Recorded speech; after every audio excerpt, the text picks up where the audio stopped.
All right, guys, it's conspiracy time. I'm Ryan. And I'm Brittany, and this is Pure Malice. When true crime isn't enough, we cross into the unknown. Woo! Thanks for joining us for another episode. Make sure to follow us on Spotify and subscribe to our YouTube channel, where you can watch the full video episodes. So today we're talking about a topic that we find really intriguing, and that is the death of Princess Diana. It's just one of those things that's always intrigued us, and when you look into it, it's super sketchy. There's just so much to go over here. The royals have always been a massive point of interest for so many people around the world, and for some of you, they've likely been a part of your life since you can remember. And for those of you that don't know anything about the royal family, we're going to try and break it down for you as simply as we can. So, Diana Frances Spencer. Who was she? Where did she come from? Well, she was born on July 1st, 1961. She was the youngest daughter of a British noble named John Spencer and Frances Shand. She had two sisters, Sarah and Jane, and a younger brother, Charles. She also had another brother named John, but sadly, he passed away shortly after birth, the year before Diana was born. He was said to have lived for about 10 hours. Oh, that's sad. Yeah. So Diana grew up in a wealthy family. She lived in a massive home, but her childhood wasn't nearly as picture perfect as it might sound. Her parents divorced when she was about 7 years old, and she took it really hard. Her mom was described as being an awful mother, and her father ended up getting custody of the kids. Dang. Yeah. Diana later said that her childhood felt unhappy and unstable. As a child, she struggled both at home and in school, but people who knew her described her as thoughtful and creative. From a young age, she played the piano, and she was also very active. She participated in swimming and diving. So one big misconception about Diana is that she was just an average person, a commoner suddenly whisked into royalty. But the truth is, she was already very familiar with royal life. Her family had been close with the royal family for generations. They even leased a special property on one of the Queen's private estates. So Diana had always grown up around royalty, playing with the princesses and princes. And when she was little, she said that she would get married at Kensington Palace. Ooh. Looking back, it almost feels like somehow, even then, there was this sense that she was meant for something bigger. Definitely. So, yeah, like, what's the movie, like Princess Diaries or something? Oh, yeah, where she just all of a sudden, yeah. So, growing up around the royal family, Diana had always liked Charles, even though he was much older than her. It started as an innocent childhood crush, but she always had it in the back of her head that one day she might grow up, marry Charles, and become a royal herself. Diana officially met Prince Charles whenever he was 29 and she was just 16. Dang, I didn't realize there was such a difference. Such a difference. At the time, he was actually dating her older sister, Sarah, and Diana was simply the younger sister who happened to be around. But a year later, whenever she was 17 and finished school, Diana moved into a flat in London with 7 friends. During that time, she worked a series of low-paying jobs, and I think that part of her story really matters. She never saw herself as above any kind of work just because she came from a wealthy family. She cleaned houses, worked as a nanny, and she even took a hostess job. And then, in the summer of 1980, Prince Charles started showing romantic interest in Diana. They began dating, and that's whenever the paparazzi obsession really kicked off. Once the media realized they were together, they followed her everywhere. From that moment on, Diana's life was never truly private again. The relationship moved incredibly fast, and if you didn't already know, when it comes to the royal family, marriage has historically been very controlled. Royals weren't exactly free to marry whoever they loved. Prince Charles was no exception. Love wasn't the only factor, and unfortunately, it often felt like it ranked pretty low on the list. There was an entire set of criteria that had to be met. The right look, the right poise, the right background, and ultimately, approval. At the time, Prince Charles was actually in love with someone else, and that someone else was Camilla. Yeah. As you can imagine, That created a lot of tension between Diana and Camilla, especially since Camilla was always around. But with mounting pressure on Charles to choose a partner, get married, and start producing heirs to the throne, he ultimately decided that Diana was a good fit. And so, in February of 1981, he proposed.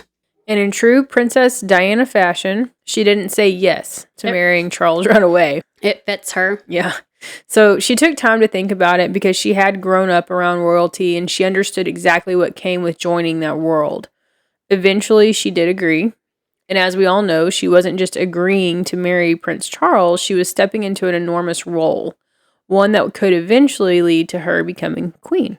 So, yeah, I don't know. And then you think about like the new stuff happening with Prince Harry and his wife, Meghan, and that's all been drama and such drama. I guess now he's like not even in the royal family. I don't really know. I don't keep up with it like I should. I get really interested at times and I start like rabbit holing and then I forget about it for a while because I have like my own life and don't care about what queens and kings and books and things. What the life of royalty is. I'm just trying to make it, And then, so I don't know, it's just kind of weird to see all this. And then it's like, did Meghan fit the criteria? Or did they just not care about Harry as much because he wasn't really the heir to the throne? Well, there's an intriguing something we're going to come into about Harry here. But then Kate, like, she fits the mold. And 100%. She's like perfect, which I'm sure there's secrets, right? But yeah. I don't know. Who knows? I've read about some of the secrets, and I don't know if they're true, so I won't even repeat them. But yeah. Anyway, so allegedly for all of it. Yeah. So, anyways, but then it also makes it seem like Charles didn't really love Diana from the get-go. We'll see. Camilla apparently is a sloppy bitch, but I don't really know. But I also feel bad for her because they'd be watching her eat ice cream, and they're like, "Look at the queen; she can't even eat ice cream properly." And I'm like, "Can you eat ice cream properly?" Like in a windy city, like her hair's blowing through her face, and like she looks sloppy. She's in a 50 mile per hour winds. What do you expect? I don't know. So, anyways, there's always been a lot of debate when it comes to Charles and Diana. Was there ever really love between them? Some people believe that Diana truly loved Charles and that Charles truly loved Diana, but many others feel that their relationship and their love seemed very forced. That Charles was never fully invested in Diana. And when it comes to Diana, that's where things get even murkier. How deeply in love was she with Charles? Was it truly him she loved, or was it the idea of royalty, the fairy tale, the title? So that brings us to an interview clip that's incredibly telling about where the relationship really stood at the time. And I suppose in love. Of course. Whatever in love means. Well, it put your own interpretation. Obviously means two very happy people. Yes. So if you couldn't quite hear what he said was, yes, of course I'm in love with her, whatever love means. Diana later claimed that this wasn't the first time he had said something like that. She shared that he had used those same words with her privately before. And when you watch that clip, knowing he already had a mistress, everything suddenly clicks. Mm-hmm. That's why he phrases it the way he does. He doesn't want Camilla to think he's in love with Diana. Yep. When you marry, in my position, you're going to marry somebody who perhaps one day is going to become queen. And you've got to choose somebody very carefully, I think, who could fulfill this particular role. Because people like you, perhaps, would expect quite a lot from somebody like that. And it's got to be somebody pretty special. He's living that secret life. Sure is. He's living the single married life or the married single life, however you want to put it. Married single life, yeah. Yeah. So I tell my husband, if you don't act right, you're going to be living the married single life because I ain't getting a divorce. You stop. I told him that. I believe privately and now publicly. So whatever, man. Anyways, so, and there's that picture of Princess Diana that's, I can't remember where they are. It's some other country. But it's like the famous picture, like the lonely princess. Aw. Have you ever seen that picture? Probably, but I don't know exactly what you're talking about. It's just her sitting there. And basically, Prince Charles was supposed to go with her on this trip. And he didn't. And he didn't show up. And so she never threw a fit. She continued through the whole thing like they were supposed to do together. Mm. And then there was a picture where she had just sat down and was kind of looking out. And they took her picture and they named it the Lonely Princess. Mm. Well, that's a topic that we're going to get into pretty quickly, too, is how lonely she always was. Yeah. And, they say there's nothing, and I can say this from my own point of view, right? Like, There's nothing worse than feeling lonely or alone when you're married. Mm-hmm. So later on, Diana would describe that moment as traumatizing. I was brought up in the sense that, when you got engaged with someone, you loved them.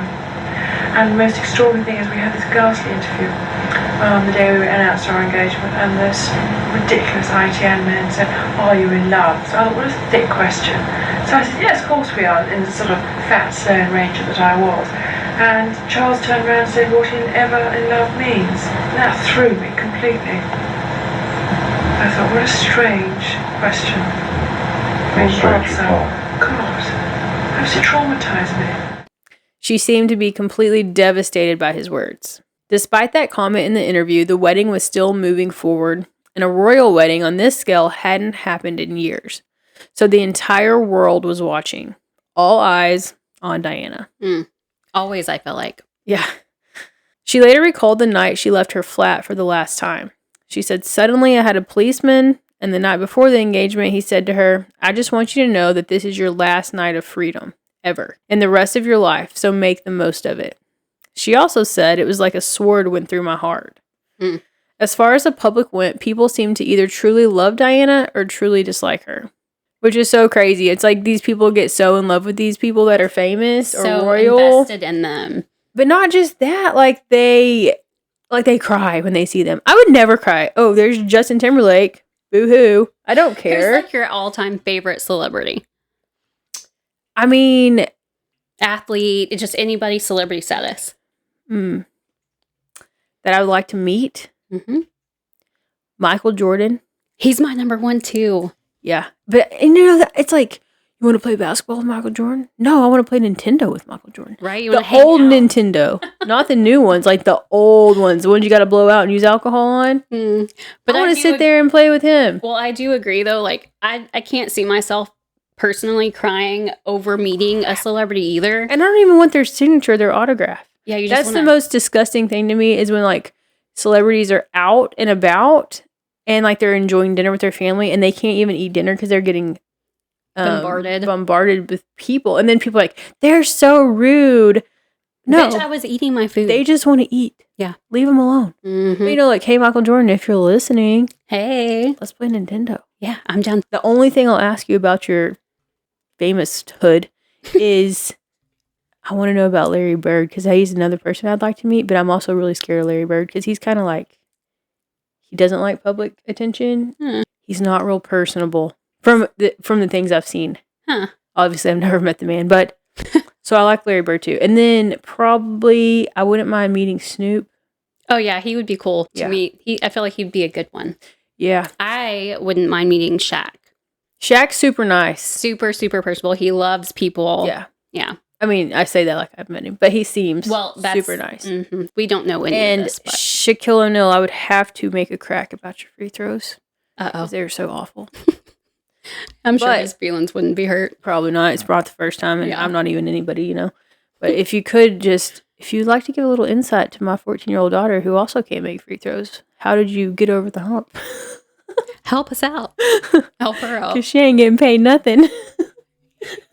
She's only 8th grade. Leave that baby alone. Anyways, I don't know. Those are probably some. And then, I wouldn't mind meeting Donald Trump. Yeah.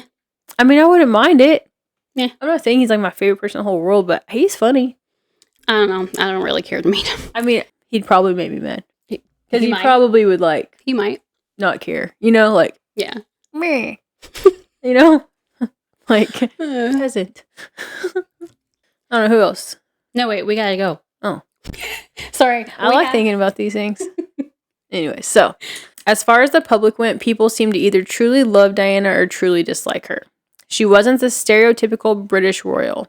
She was actually the first woman to have held a job before marrying into the royal family. She was known for being strong-willed, and as we watched her life unfold over the years, that became obvious. But she was also described as genuine, honest, and real. Their wedding took place on July 29th, 1981, and it truly was a real-life fairy tale. As many of you probably know, royal weddings are a huge deal, even here in the US. People literally set alarms in the middle of the night just to wake up and watch. Before this, the most watched television event in history had been the moon landing, but Prince Charles and Princess Diana's wedding claimed the crown, drawing in over 100 million more views than landing on the moon, for a total of more than 750 million people around the world watching their wedding. I thought that was crazy. Yeah. I can never be married to a politician, royalty, nothing. Just because of that? My Like mouth. constantly? My mouth. Oh, yeah. Okay, yeah. My mouth, my temper, the strong-willed Yeah, strong-willed. independence. Very self-assured, maybe? Yeah, like, I don't need you. Yeah. Somebody gonna kill me? Okay. Let them All try. right, go ahead and try. That's what I was saying. I'm still strapped. That's right, she is, guys. I don't know. It's just I wouldn't make it. It would be a lot. It would be a lot. I would be in lots of consults. What? Like with whoever it is that preps them for all that. Oh, Brittany, you get a whole day. You get a whole week of this Whatever, before they our train you for a 30-minute couple event. months, man. They'd have to train me forever, and it'd all go out the window as soon as I started feeling my temperature rise.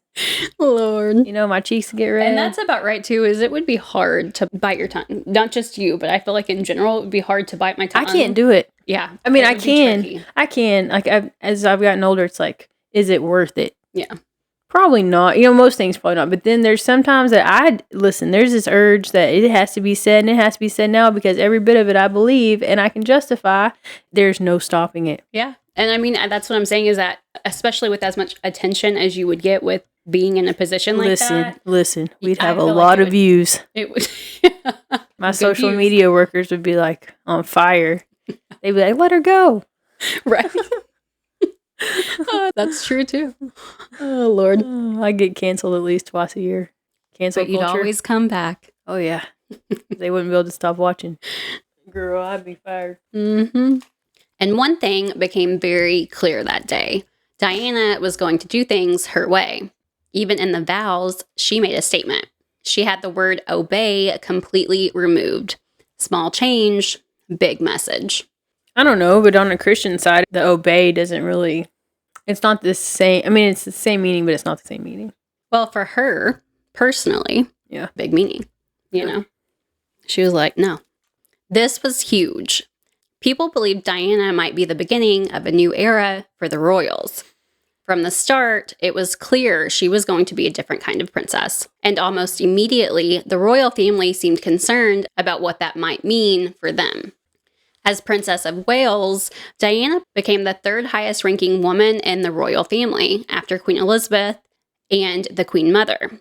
And at just 20 years old, she suddenly wielded tremendous power and influence. But the royals weren't always thrilled with how she used it. They grew frustrated because Diana came in and, without even trying, stole the spotlight.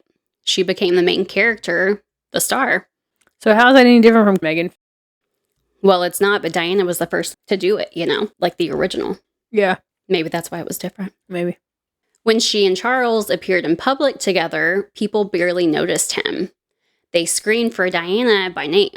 The paparazzi followed her. She was who everyone wanted to see. Before long, she was being called the People's Princess because she felt so relatable. She showed up for people, she stepped into crowds, she connected, and that only continued to grow over the years. And almost as soon as they were officially married, the pressure began to produce an heir. Diana gave birth to Prince William in 1982 and then Prince Harry in 1984.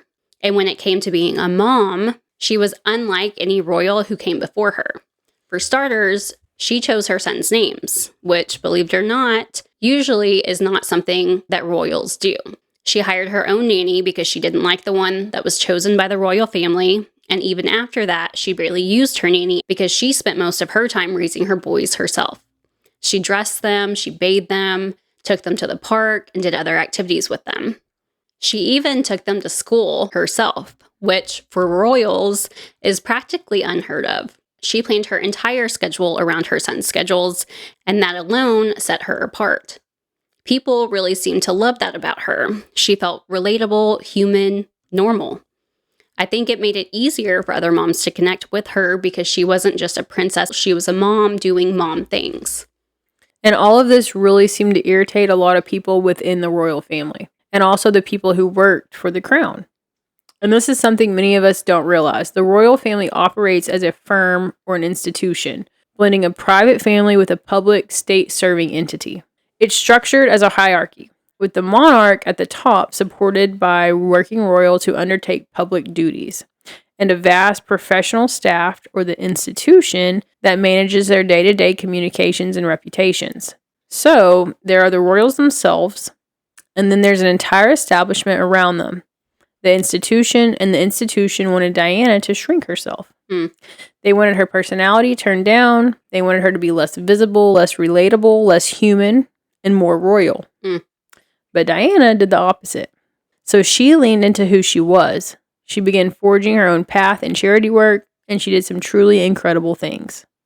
So one of the most profound was during the AIDS crisis, when misinformation and fear were everywhere, especially when it came to how AIDS was spread. Diana became one of the first public figures to openly shake hands with someone living with AIDS, allowing it to be photographed, proving to the world it could not be spread that way. She never saw herself as above anyone. She spent time with the sick, the dying, the poor. She advocated for people struggling with mental illness, and she believed in showing up in real, practical love. And as the years went on, the public only loved her more and more. But that growing popularity created even more tension between Diana and the crown. Despite how adored she was, Diana was relentlessly scrutinized by the media over the years.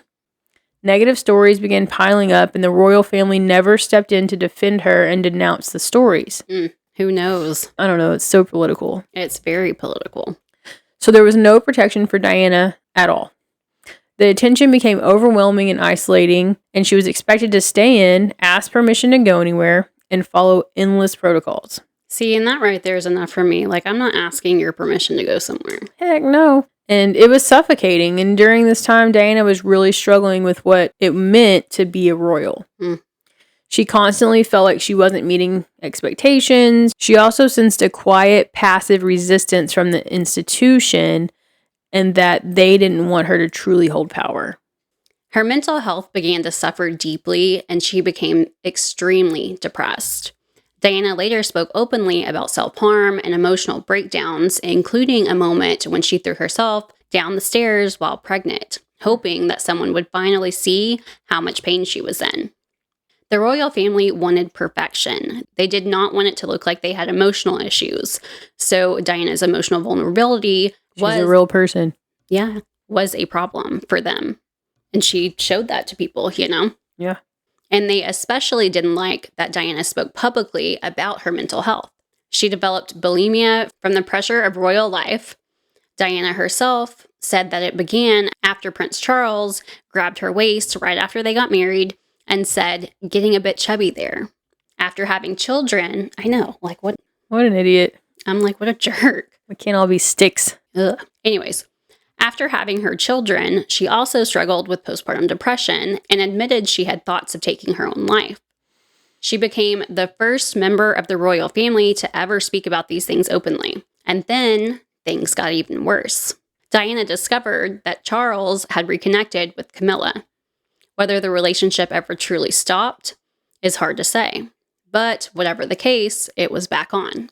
And Diana was devastated. When she confronted Charles about the affair, he reportedly told her, "I refuse to be the only Prince of Wales who never had a mistress." And in that moment, the fairy tale finally shattered. Gosh, I would hate for you to Miss out. Yeah. Well, it's just because they're so, like, that isn't even about tradition. That's just him making an excuse, being entitled to Absolutely. do something that's so terrible and wrong to another human being. It was just a way for him to justify his own actions. I mean, period. He's probably a huge narcissist. I can imagine that so many of them are, Yeah. you know? And that's Well, they just how have they grew up. entitlement. Yeah. Not just a 100%. sense of entitlement. They have true entitlement. They do. But I don't know. Yeah. Who knows? It seemed like Charles could upset Diana with just a few words. Over and over again, he broke her heart by never giving her the love and the devotion that she truly wanted. She wanted a husband who was present. Instead, she often felt completely alone. Yeah, and he knew he had that power over her, like, Mhm. like beat her down emotionally. Well, yeah, just messing with her mental constantly. Yeah. That loneliness eventually led Diana into an affair of her own. She became involved with James Hewitt, and of course, that opened the door to one of the biggest royal family conspiracies: whether James Hewitt could actually be Prince Harry's biological father. Mm. People are very divided on this. Some are absolutely convinced because of their physical resemblance. I mean, they literally look just alike. Others believe that Harry just coincidentally has red hair. Allegedly, Diana and Hewitt began seeing each other about 18 months before Harry was born, and they reportedly continued their relationship during that period. So yes, technically, it's possible. But nothing has ever been confirmed. Imagine if Prince Harry really was not part of the royal bloodline. Makes you think. I mean, why don't they just figure it out? Well, that's the thing. Do a paternity test, right? They don't want to. Mm-hmm. That would be a huge scandal for the royal family, and they're not about that. Yeah. So the clearest thing in this whole thing was that Charles and Diana's marriage was, in fact, falling apart. They both seemed happier apart than when they were together. So in 1992, they officially announced their separation. 3 years later, in November of 95, Diana gave her now famous BBC interview. This was a huge moment. In it, she spoke openly about the loneliness in her marriage, the unhappiness she felt within royal life in both her affair and Charles's. Mm. When all of this became public, something interesting happened. Most people still stood by Diana. They loved her enough that they didn't turn on her. That interview seriously damaged Charles's reputation and the reputation of the royal family as a whole. They were furious. I bet. So, about a month after it aired, the Queen advised Charles and Diana to proceed with a divorce, hoping to prevent even more scandal. But Diana did not make that process easy. Instead of allowing the palace to control the narrative as they had wanted, Diana released her own public statement. And while the divorce terms were being negotiated, Diana also alleged that Charles had impregnated his assistant, Tiggy, and that she had had an abortion. Tiggy was reportedly devastated by this claim, and Charles was outraged. His legal team demanded an apology from Diana. To this day, no one knows for sure whether that allegation was true. What we do know is that they eventually reached a final settlement in August of 96, officially ending their marriage. Mm-hmm. So, as part of the divorce, Diana lost her title of Her Royal Highness. Now, there are completely conflicting reports about how that decision was made. Some say that the Queen wanted the title removed, while Charles didn't care either way. Others say the Queen was fine with Diana keeping it since she was still the mother of future kings, and that it was Charles who pushed for its removal out of spite. Whatever the truth is, the result was the same.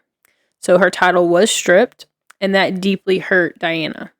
The day it happened, Diana was lying in bed crying all day, worried that people wouldn't take her seriously anymore.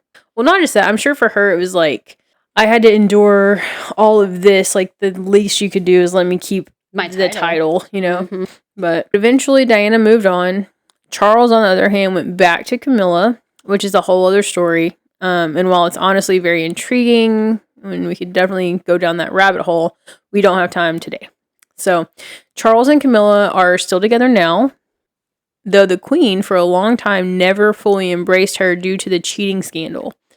I actually think it's fair to say that she flat out just didn't like her. Definitely not. Until many years later. Well, I mean, obviously she didn't want him to choose her in the first place, so yeah, I'm sure that all had something to do with it too, but who knows.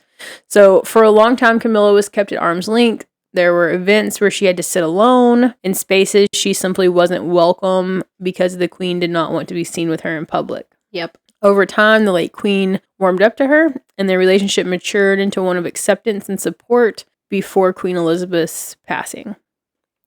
But Diana was finally free. That's right.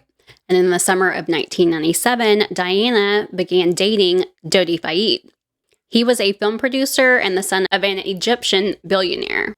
And even though Diana was no longer a royal, there was one thing she still couldn't escape: the paparazzi.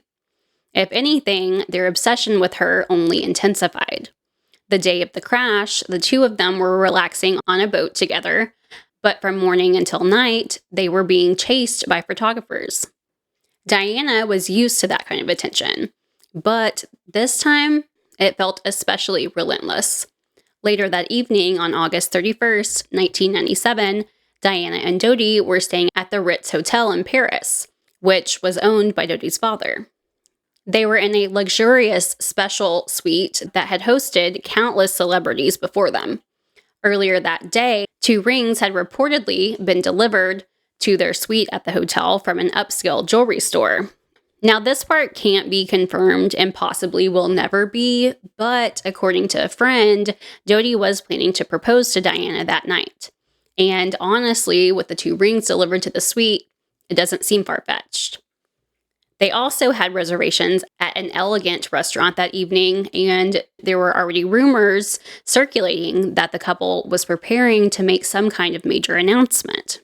So, as you can imagine, with those types of rumors, the paparazzi were especially relentless that night. Everywhere they tried to go, they were harassed by reporters. No matter what they did, there was no escape.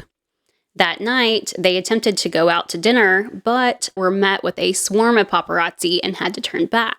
So around 9:50 p.m., they returned to the hotel and planned to eat at the Ritz instead. But Dodi believed that some of the guests in the restaurant might actually be paparazzi in disguise. So he decided that it would be better to have dinner brought up to their suite. Just after midnight, they decided to leave the hotel and head to Dodi's apartment. Now, I'm not exactly sure why, but whenever they stepped outside, reporters were still waiting. It's honestly infuriating to even think about. Sometimes they would yell at her, call her names, and even spit on her just to get a reaction and to capture more scandalous photos. I mean, that would be a charge, right? If you spit on someone, but It was probably supposed to be a charge back then. there was absolutely no separation between Diana's private life and her public one.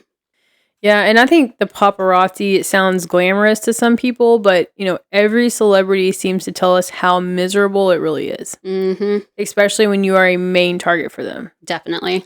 So that night, Diana just wanted to leave with her boyfriend. She was exhausted. She was done. She was done being followed, done being harassed, done being stalked by the relentless paparazzi. So they came up with a plan to try to lose them. Diana's security team stayed in the front of the hotel to make it look like she was coming out that way. Meanwhile, Henri Paul, the head of security at the Ritz, who becomes a major figure in this story, quietly drove Diana and Dodi out the back in one of the hotel's limousines, a black Mercedes S280. One of Diana's bodyguards, Trevor Reese-Jones, refused to let her leave without protection, so he went with them, sitting in the front passenger seat. Diana and Dodi got into the back of the car with Henri Paul driving. They left shortly after midnight, but unfortunately, they weren't unnoticed. So some paparazzi had discovered their actual location, went around to the back, and followed them. About 5 minutes into the drive, as Henri Paul entered the Point de la Alma tunnel. Yeah, I'm not sure how to say it. I'm too country to say it. He lost control of the car and crashed into the 13th pillar. Ooh, 13. Mm-hmm. The 13th pillar. The crash was deafening. Witnesses say it could be heard from outside of the tunnel. It was a devastating wreck, and the Mercedes was completely demolished. Here's a picture of it for you. I mean, look at it. It doesn't even look like somebody could walk out of that. And it not definitely, survivable. Yeah, it does not look survivable. And for the most part, it wasn't. So Trevor Reese-Jones, her bodyguard, was the only one who survived. He was wearing a seatbelt, something most bodyguards didn't do at the time. And that choice ultimately saved his life. No one else in the car was wearing seatbelts, and no one else survived. Dodi was thrown from the limo and landed about 20 yards away, and Henri Paul likely died instantly at the scene. An off-duty emergency physician, Dr. Frederick Malice, who was driving through the tunnel going the opposite direction, came across the wreck just a minute after it happened, and he placed the first call to emergency services. He said at that time Diana was still alive, calling out for Dodi. And while all of this was happening, the paparazzi who had chased them into the tunnel did absolutely nothing to help. Wow. They were just taking pictures. But you see that all the time now. Because everybody's the paparazzi now. That is so crazy, though. Literally, you see someone dying in front of you and you do nothing. They don't even care. They're just taking pictures of it. Mm-hmm. According to the doctor, some photographers were only centimeters from her face, snapping photos as Diana reportedly cried, "Oh my God, leave me alone. Leave me alone." Which is absolutely heartbreaking to think about. So the wreckage was so severe that rescuers had to cut Diana out of the car with a chainsaw. And FYI, so the emergency response in France at the time, and to some extent even today, is very different from what we're used to in the U.S. Here, the priority is to get the patients into an ambulance and then to a hospital as quickly as possible. In France, the focus is on bringing the hospital to the patient, meaning specialized emergency doctors arrive on site to stabilize patients before transport, with the idea that immediate critical care can improve outcomes for trauma victims. What's your thought on that? Well, it's dumb. Yeah. I mean, that's what our paramedics here are trained to stabilize critical care victims And to be sent to the as hospital. they transport them. Right. Yes. I mean, thought they it was aren't dumb, doctors, too. but they're led by doctors who write their protocols and things. And they always have a doctor that they can call if they have a question about something. Well, my thing is you can only bring so much to the scene of an accident to perform this care on this person at the accident versus if you get them to the hospital immediately. Well, that's when you break it down to the basics, right? Well, that's what I'm What are talking the most basic things? We used to say it was ABCs. Now it's CAB, so circulation, airway, breathing. But either way, you do that. That's not a lot of equipment. Well, that's what I'm talking about, though, in France. Like, Yeah, it should just be on the truck. You have a ventilator. We have portable ventilators. You have somebody that can intubate, which is a paramedic. Circulation. You have your drips that you need. You have your IVs. You have capability of starting an IV. So maybe their paramedics over there aren't worth a crap. I don't know. Maybe they're not taught or certified or whatever they want to call it over there. They can't do those things. I don't know. I don't know either. And if that's the case, then stick a doc on a bus. That's what they do. They literally bring specialized doctors. But they weren't first. They're never first. That's what I'm saying. And even some ambulance services here in the U.S., they have NPs that do ride-alongs or RNs that do ride-alongs, or some of them even have docs that are in the back of a truck in certain situations. But they don't have to call them. They're already on the truck. And they don't wait for one to arrive. Yeah. So I don't know. That's weird. I didn't really care for how they did things, Yeah. I'm sure they have research studies on it. I'm sure they do. I'd have to read them to see. I read a lot of stuff about this because I thought that was interesting. But in Diana's case, that meant she wasn't transported to the hospital until 1:41 a.m. On the way to the hospital, Diana suffered cardiac arrest, not just once, but twice, and they had to stop the ambulance to resuscitate her both times. Yeah, to stop. Yes, they won't take someone on, they won't actually drive in the ambulance unless they're stable. Yeah. Okay. She finally arrived at the hospital around 2 a.m. The crash happened at 12:23, so think about that. Yeah. As soon as she arrived, she was rushed into surgery where doctors fought to save her life. But there was nothing more that they could do, and she died on the table. Diana was pronounced dead at 4:01 a.m. She was only 36 years old. The news of her death sent shockwaves around the world. Everyone was stunned. The People's Princess was gone far too soon. Pretty much immediately after the crash, people were suspicious.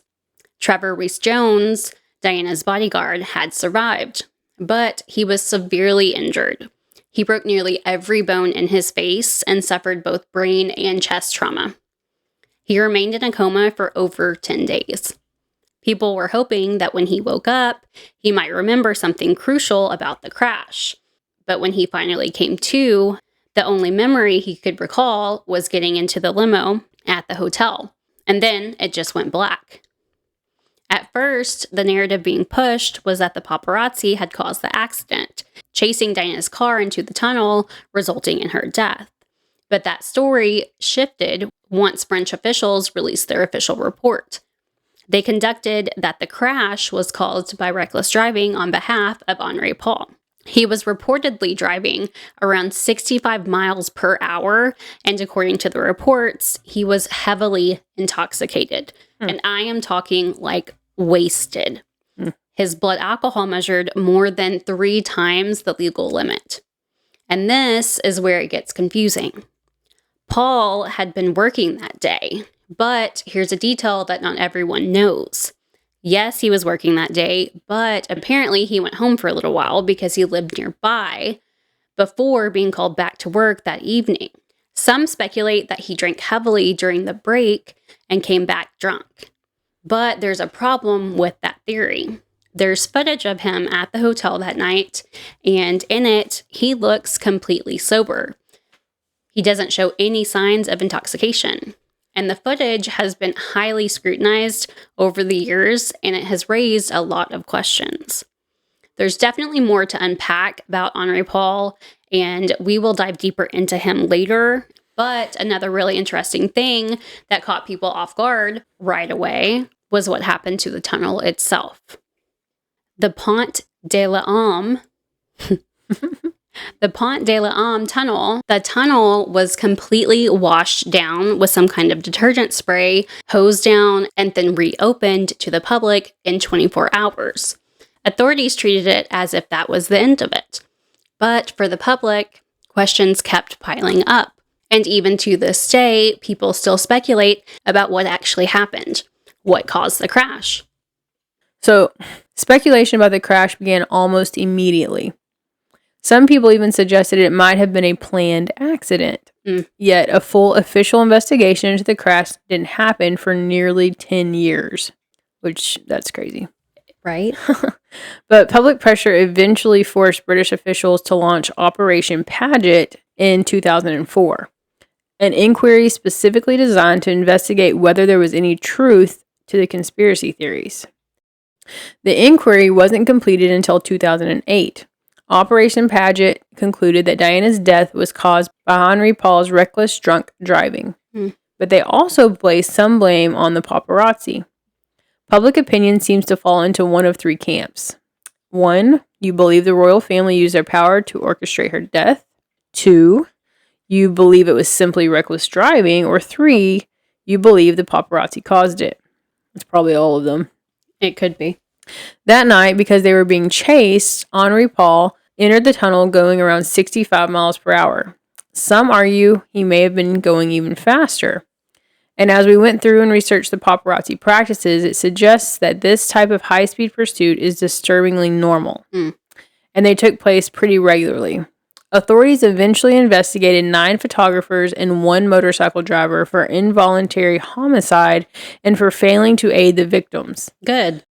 Instead of helping, they were standing around taking pictures. Some even speculated that they might have deliberately created dangerous conditions to get more dramatic photos. To make things even stranger, 3 eyewitnesses reported seeing a bright flash in the tunnel, much more intense than a normal camera flash, and some argue that it could have momentarily blinded Henri Paul as he was driving into the tunnel. During the British inquest, 2 additional witnesses came forward with the same story about the bright flash in the tunnel, but British authorities were never able to determine what actually caused it. They couldn't figure out how it wouldn't have affected everyone else in the tunnel, so ultimately, they concluded that it likely never happened. Then there's another strange element. So right before the crash, it's said that a white Fiat Uno hit the back of Diana and Dodi's limo, pushing it into the pillar. Eyewitnesses reported seeing the Fiat speed away immediately afterward. As the current owner of a Fiat, I can't imagine that a Fiat would hit anything and continue to speed away. And keep going. She's not wrong. But anyways, so one couple even said that they were nearly hit by it as it swerved around them. French investigators found white paint on the limo's side view mirror and bumper, as well as pieces of plastic in the wreckage that matched a Fiat. Ooh. They spent 2 years searching for this mysterious car, but never identified it or the driver. There are a few suspects, though. So one is a taxi driver named Lee Van, who was 22 at the time and owned a white Fiat Uno.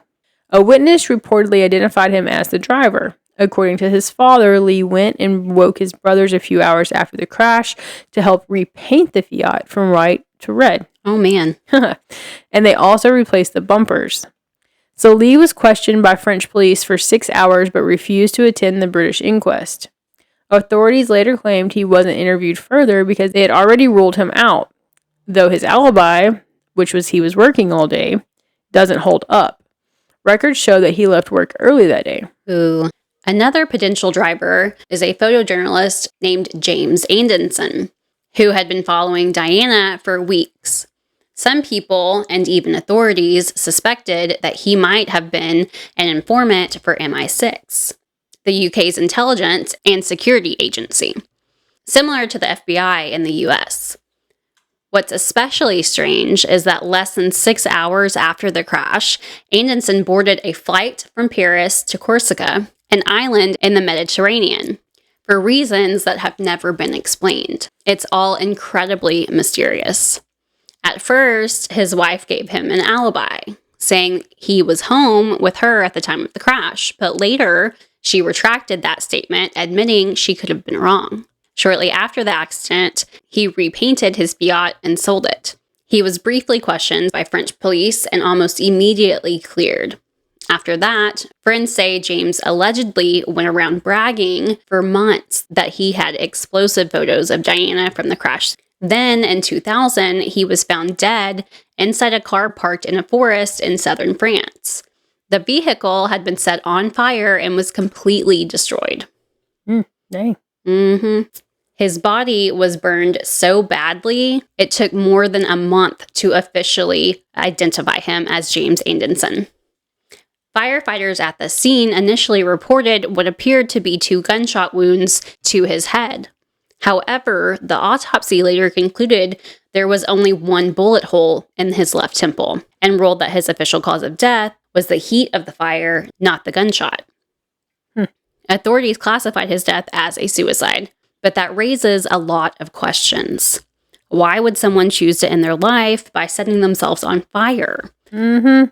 And his body was so severely burned that parts of it were separated throughout the car. Oof. That's not exactly a method most people would choose. And for many, this only added another layer of mystery to an already unsettling story. Well, I can't imagine you would shoot yourself in the head and then be able to set the car on fire. Definitely not. Especially right to the temple. Yeah. Yeah. And they might have said 2 gunshot wounds because it may have been an entrance and an exit wound that they saw. Maybe. At this point, the only survivor of the crash was Trevor, Diana's bodyguard. And over time, he began to remember more details from that night. He specifically recalled a motorbike that followed them into the tunnel, riding alongside their car and sitting next to them at several red lights along the way. One witness also described the same motorcycle, saying it was driving on the right side of the limo just before it crashed and appeared to cut off Henri Paul, making it possible for him to exit the tunnel. According to that witness, after the collision, the motorcyclist calmly walked over to the scene, raised his hands as if signaling to someone, and then got back on his bike and left. He didn't take any photos. So the question is, why was he there? Multiple witnesses reported seeing several motorcycles around the car that night. Some even claimed there were as many as 5 motorcycles inside the tunnel. Now, you'd think that surveillance footage would clear this up, right? Because they have those TVs everywhere there. They do. But somehow, there is none, despite the fact that there were 14 CCTV cameras in that tunnel that night. 14. And not a single one captured the crash. Yeah, no. Authorities claimed some cameras were pointed the wrong way, others were switched off, and some simply weren't working. Okay, 14. Yeah, it's a lot to just all of them coincidentally at the same time stop working or whatever. But here's where it gets strange. Someone received a speeding ticket from one of those very cameras just 15 minutes after the crash. There's also no CCTV footage from their entire route from the hotel to the tunnel, even though they passed multiple cameras along the way. Weird. Yeah. So let's talk more about Henri Paul, the driver. So there's been a long-standing speculation that he may have been connected to MI6. He was head of security at the Ritz, which means he had access to sensitive information, and some believe he acted as an informant. So that's led many to question whether he was recruited or pressured into playing a role that night. It gets even stranger. In the months before his death, unexplained deposits totaling around 43,000 pounds, which is roughly $60,000, appeared in his bank account. His salary at the hotel was only about 21,000 pounds a year. After he died, investigators discovered that he had over 171,000 pounds in total. His parents tried to explain it away as tips and savings, but direct deposits don't exactly scream gratuities. Right. So then there's the route that he took. So Henry didn't drive the usual way to Dodie's apartment. Reports say the normal road was blocked, so he diverted and went through the tunnel instead. Ooh. Toxicology reports later showed Henri had a very high blood alcohol level, along with prescription medications, including Prozac and Tiopride, which is a tranquilizer often used in alcohol withdrawal. So experts say that combination could seriously impair reaction time and vision, but his family insists he was not a heavy drinker. And 2 of Dodie's bodyguards who saw him earlier that night said he'd only had 2 drinks. Just for the record, it's always 2. Why? They're just drunker than shit, and it's like, how many did you drink tonight? 2. Every time. So to reach the levels found in his blood, he would have needed 8 or 9 drinks at least, possibly more, especially since he had eaten.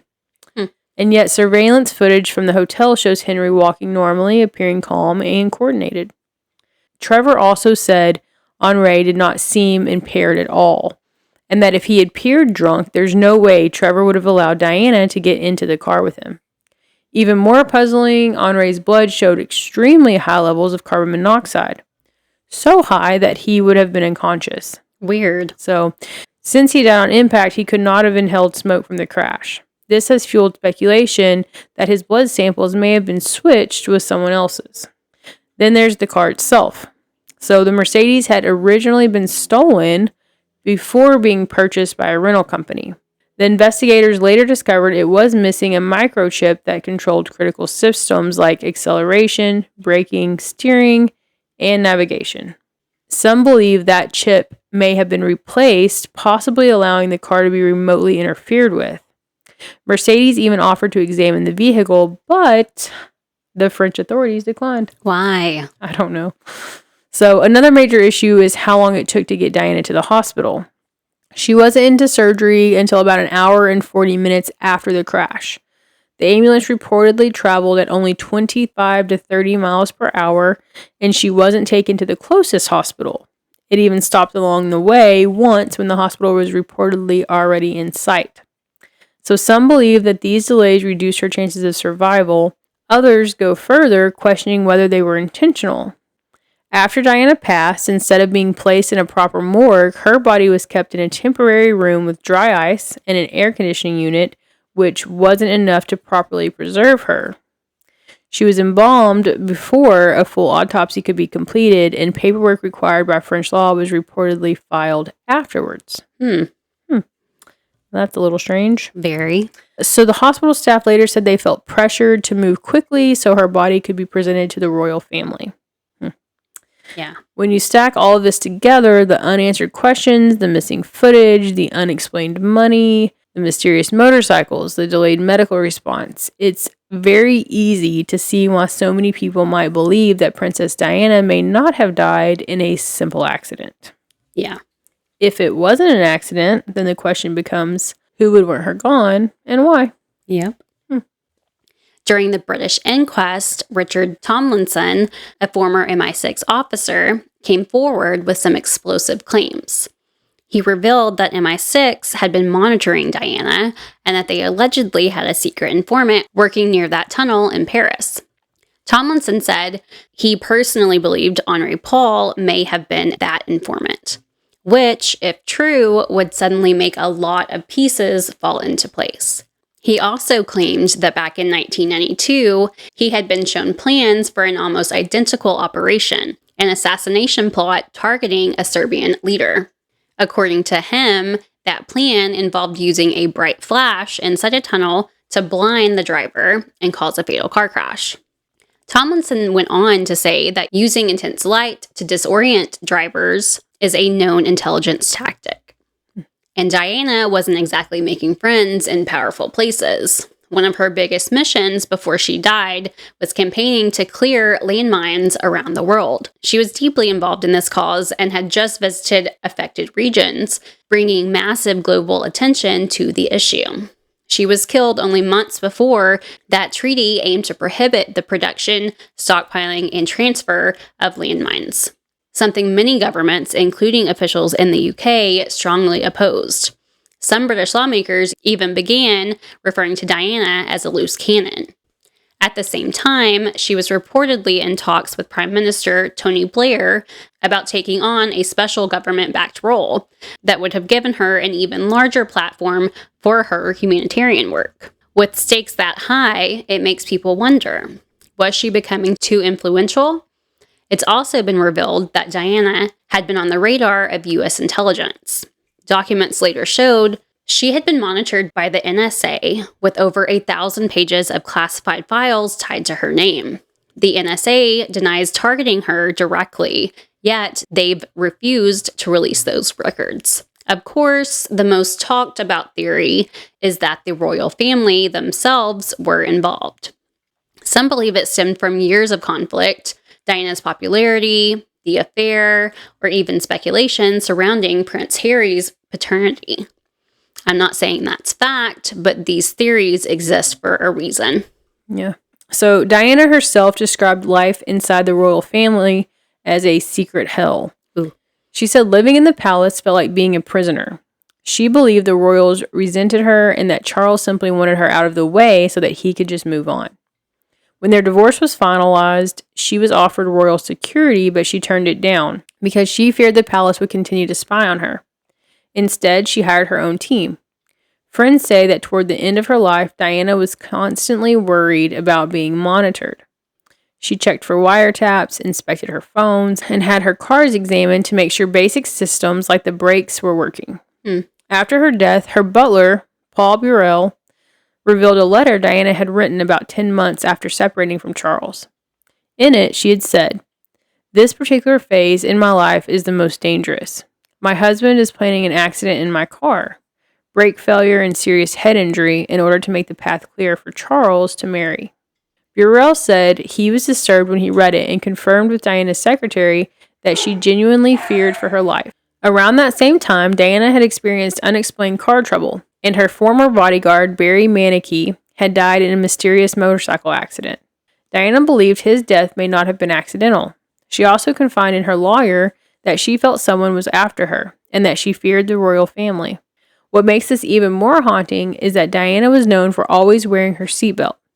Friends and staff confirmed that. Yet on the night of the crash, she wasn't wearing one. Experts have said that if she had been, she might have survived. After Diana's death, the world went into mourning. The public response was overwhelming, but the royal family's reaction shocked many. Since Diana was no longer officially a royal, the palace initially refused to lower the flag to half-staff. The Queen didn't release a statement right away. Only after massive public backlash did they respond. The flag wasn't lowered until a week later, and the Queen's statement came just one day before the funeral. There were also rumors that Diana and Dodi were about to announce something big, possibly an engagement or even a pregnancy. Because her body was embalmed so quickly, no pregnancy test was ever performed, so we will never know. In February of 1998, Dodi's father publicly stated that he believed the crash had been planned by Prince Philip with help from MI6, claiming Diana was pregnant with Dodi's child. That accusation sent shockwaves through the world. Some believe the Queen herself ordered it. Others think there's a powerful establishment operating behind the scenes, making decisions even the royals don't fully control. Then, in 2020, Anonymous, I love Anonymous, released claims suggesting Diana may have been investigating human trafficking and was preparing to release taped interviews with victims. Paul Burrell and Diana's sister both reportedly listened to portions of these recordings after her death. One involved a royal servant who claimed abuse by someone close to Prince Charles. Before those tapes could be handed to police, they allegedly disappeared.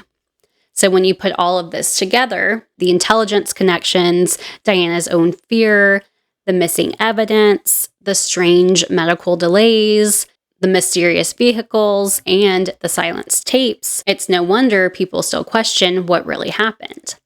Personally, I believe that this was some kind of inside job. I think her death was planned, but that's just my opinion. Brittany, what do you think? I think it's a little bit of all of it. I think it's a little bit of bad luck, a little bit of paparazzi, a little bit of government. And I think a little bit of all of it went into it. Even if it wasn't all planned. You know, So you're not sure if it was planned? I don't know. Who knows? I know, there's a lot of options here, guys. And was it just, was it planned, but then it just happened to be convenient at that time? Who knows? I don't know. Now we want to know yours. Do you think Diana was killed by the royal family or people connected to them? Was MI6 involved? Was it Henri Paul's fault? The paparazzi? Maybe some combination of everything. Let us know in the comments, because even after all these years, Princess Diana's story still refuses to rest. So this is where we're going to leave you guys. If you liked this episode, make sure to give it a thumbs up. And also make sure to subscribe to our channel with the notifications on so that you don't miss any new content. I'm Ryan. And I'm Brittany. We know what we believe. How about you? Come back next week for more, guys. And don't forget to follow us on Spotify. See you next time. Bye.